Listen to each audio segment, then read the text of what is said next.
Tite, qual foi assim, um jogador que você aprendeu muito quando você foi treinador e agora como treinador? Qual jogador assim que você fala, nossa, esse cara, pô, como é gostoso trabalhar com ele, assim, a parte tática, o que ele me mostra, o que ele ajuda para que eu possa passar para os outros jogadores que ele se doa muito mais para que daquilo que eu peço.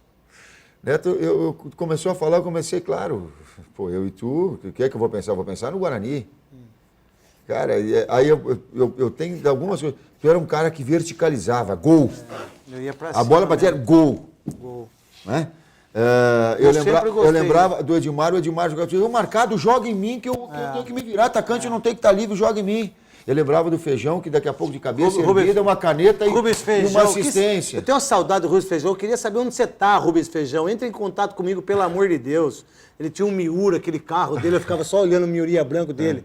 Grande Rubens Feijão. O João Paulo, quando apertava comigo no campo, eu jogava nele porque ele segurava, protegia, jogava muito de costa para marcação, com a capacidade. Até aquele portão lá do Brinco de Ouro, apelidamos o nome João Paulo, que ele ia numa nhaca para... Nossa Senhora!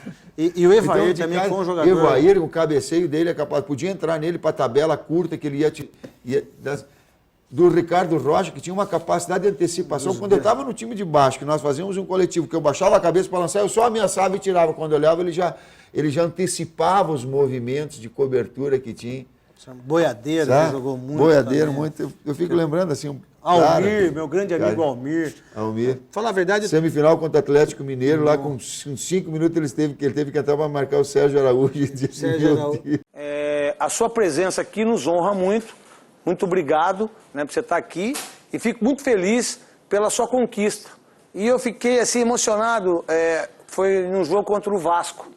Porque como eu sei da sua história, né, depois do Prédio, o Marcelo, que subiu o Santa Cruz, né, que é muito legal pra gente, né, para essa nova safra de treinador, que você passou por isso em determinados times e que você tinha dificuldades para ter roupa, para ter bola, né, que é um ensinamento pra gente.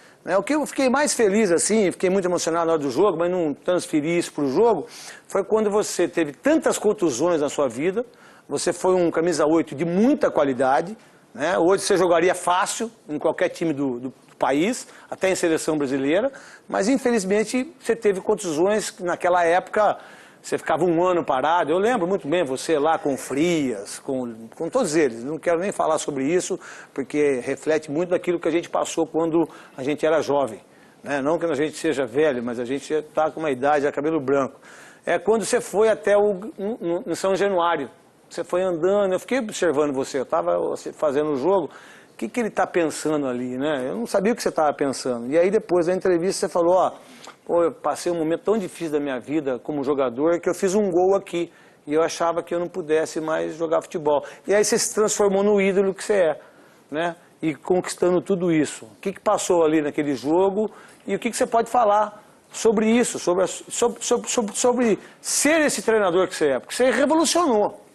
Eu acho que pessoas revolucionárias como você tem que estar em determinados...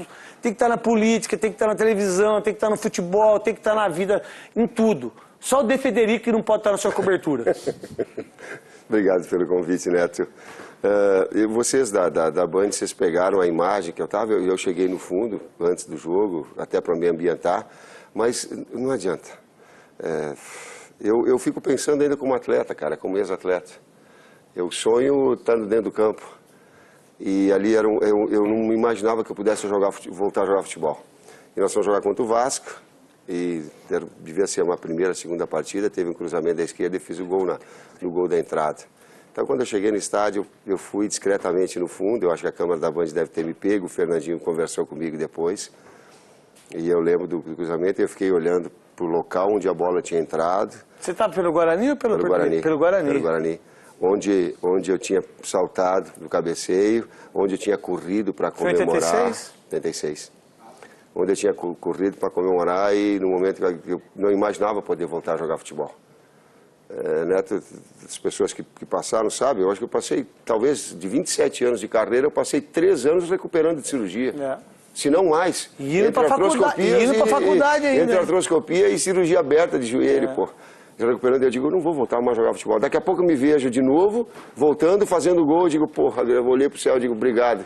Não pensei que ia voltar a jogar futebol e tava voltando. Surpresa FC, vamos lá.